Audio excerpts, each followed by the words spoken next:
जय श्री राम, जय बजरंगबली। आज मैं राम नाम लेखन का आपको इतना सुंदर अनुभव बताने वाली हूँ। तो ये अनुभव है अनूप जी का और ये है गाज़ियाबाद से। तो अनूप जी जो हैं वो एक छोटे से मज़दूर थे। तो वो अपने गांव में मज़दूरी किया करते थे, लेकिन उससे बहुत ज़्यादा उन्हें आमदनी नहीं हो पा रही थी। वो बहुत ही ज़्यादा गरीब घर से थे, बहुत ही ज़्यादा परेशान थे। तो जो गांव था उनका वो मेन गाज़ियाबाद से थोड़ी दूर था।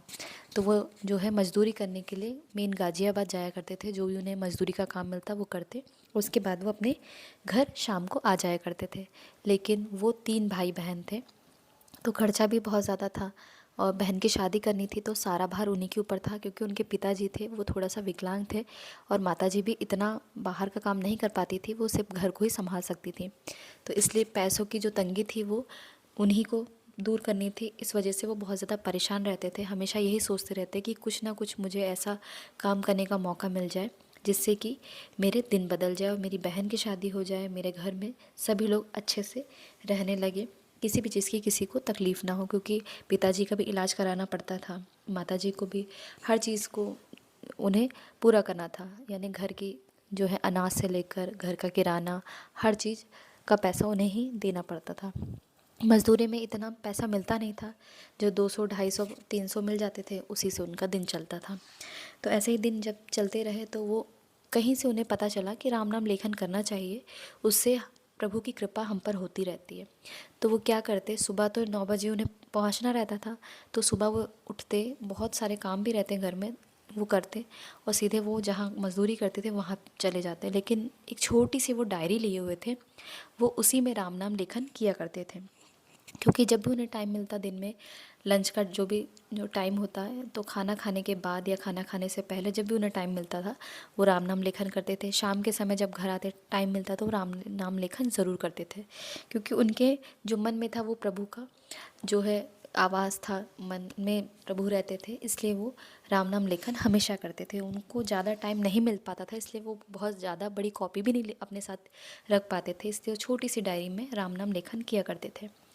तो ऐसे ही दिन कटते रहे और वो हर मंगलवार मंदिर भी जाया करते थे, शनिवार मंदिर जाया करते थे और हनुमान जी की जितनी वो सेवा कर सकते थे, यानी कभी चोला चढ़ाना, कभी वो कहते मैं पीपल के पत्तों पर उस पर जो है सिंदूर होता है जो ऑरेंज कलर का, उसमें उससे राम लिख कर मैं चढ़ाया करता था, गुड़ चना चढ़ाया करता था। जो अगर मुझे कोई बंदर दिखता उन्हें मैं कुछ ना कुछ केले वगैरह खिलाया करता था, यानी हनुमान जी की वो सेवा करते थे और हमेशा हनुमान जी को जो है हमेशा याद किया करते थे। और इसके साथ ही वो जितना टाइम दे सकते थे हनुमान जी की भक्ति में, पूजन में दिया करते थे। तो कहते हैं ना, भगवान जब हम भगवान के लिए कुछ करते हैं, भगवान को याद करते हैं, तो भगवान हमारे दिन ज़रूर बदलते हैं। तो ऐसे ही कुछ हुआ जब वो काम करने गए वहाँ। जब वो काम कर रहे थे, एक सर आए हुए थे जिनका शायद वो जहाँ का वो कंस्ट्रक्शन हो रहा था वहाँ पर वो काम कर रहे थे।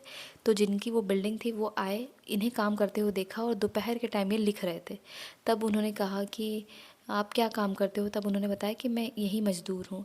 तो कहने लगे हमें कुछ मज़दूर चाहिए जो दुबई जा सकें, क्या आप हमारे लिए जा सकते हैं? तो इससे सुनहरा मौका उनके लिए क्या हो सकता था, क्योंकि इससे बड़ा कोई मौका उन्हें मिल ही नहीं सकता था। उन्होंने तुरंत हाँ कर दिया। यही बात उन्हें घर जाके उन्होंने अपने परिवार को बताई।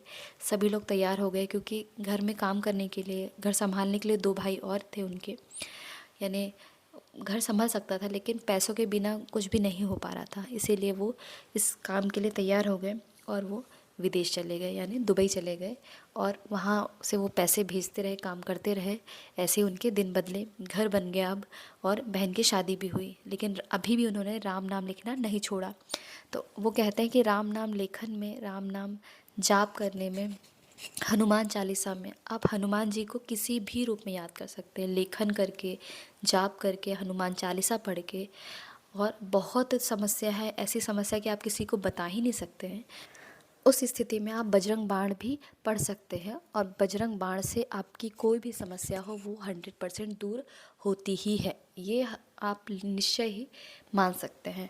तो इस तरह से वो अपनी जो परेशानियां हैं प्रभु को बताते और प्रभु उनकी परेशानी दूर करते रहते हैं। क्योंकि जब उन्हें था कि मुझे अपनी बहन की शादी करनी है, उन्होंने ये तकलीफ़, ये समस्या प्रभु को बताई और राम नाम लेखन करते समय ही उन्होंने अपने मन में बताया कि हे प्रभु, मुझे अपनी बहन की शादी करनी है, बहुत अच्छे घर में करनी है, तो मुझे सहारा दो। मुझे किसी भी चीज़ की कमी ना हो सके, मैं अपनी बहन के लिए जितना अच्छा कर सकता हूँ मैं उतना कर सकूँ। तो ऐसे ही उनकी बहन की शादी हुई, कुछ भी चीज़ों की कमी नहीं हुई, उनके पिताजी का इलाज होने लगा, माताजी अच्छे से रहने लगी, भाई बहन अच्छे से रहने लगे, तो सारा परिवार जो है अब सुखी रह। तो ये जो अनुभव है ये बहुत ही अच्छा और बहुत ही सुंदर अनुभव है।